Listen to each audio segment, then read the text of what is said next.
oon ylpeä siitä, että Granulilla me pystytään oikeasti vaikuttamaan tähän ympäröivään maailmaan, tekemään konkreettisia asioita, joilla on oikeasti merkitystä. Missä on onnistuttu parhaiten ja missä on niin saatu parhaimpia tuloksia aikaiseksi. Asiakkaat on saatu ymmärtää, että täällä on merkitystä tällä työllä, mitä me tehdään. Merkitystä työlleni tuo se, että saa vastuuta ja se, että asiakkaat on tyytyväisiä ja yhteistyö jatkuu. Tietää, että on ansainnut luottamuksen. Asiakkaan etu on oikeastaan se lähtökohta kaikessa tekemisessä, että päämäärä on se, että asiakas on tyytyväinen, ollaan pidetty kiinni siitä, mitä ollaan sovittu ja asiakas saa just sitä ja ehkä jopa vähän parempaa kuin mitä on odottanut. Kun on vapaus toimia alalla, millä on merkittävä osuus energiankulutukseen, hiilipäästöihin, niin samalla on myös merkittävä vastuu hoitaa se vapaus kunnolla. Totta kai siihen täytyy aina pyrkiä, että asiat menis eteenpäin ja kehittyisi. Granulillahan on asiakkaat etusijalla. Maailmassa saadaan varmasti muutosta aikaiseksi, kunhan ollaan uskaliaita ja rohkeita, niin kuin Granulilla on tupattu olemaan.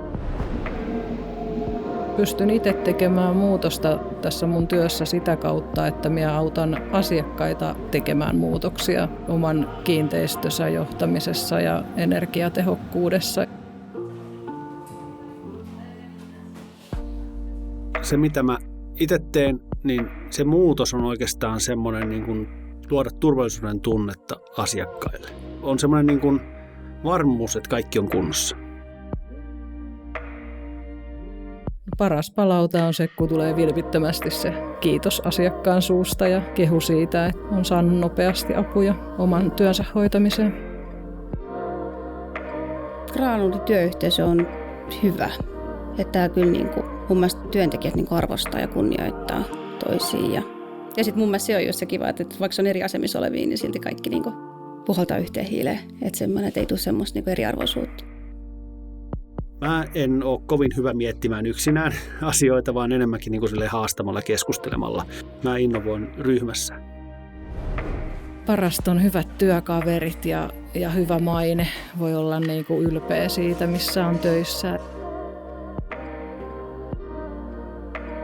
Meillä Granulilla on jotenkin se rohkaiseminen sisäisesti rakennettu, että pyritään meidän asiakkaita aina auttamaan ja rohkaisemaan siinä, ottamaan niitä ensimmäisiä askeleita. Aina löytyy kehitettävää, mutta on myös paljon kehitettykin. Isoin syy, miksi tulin Granulille töihin, on se, että yritys on kuitenkin kehittämisessä ja innovoinnissa alansa edelläkävijä. Parhaimmillaan Granulilla on mahdollisuus vaikuttaa kansainvälisesti yhteiskunnallisesti merkittäviin asioihin. Olof Granlund aloitti aikoinaan energiakonsultit tyyppisellä ratkaisulla, että mitenkä energiaa voidaan säästää ja tehdä asioita tehokkaammin, joka silloin 60-luvulla oli ihan innovatiivisinta, mitä voidaan miettiä. Sillä tiellä me ollaan nyt jatkettu se 60 vuotta. Ilmaston lämpenemisen pysäyttäminen on ehkä tärkeimpiä juttuja, mitä me pystyttäisiin tekemään. Ja saataisiin ehkä tuo energiankulutuksen kasvu taittumaan.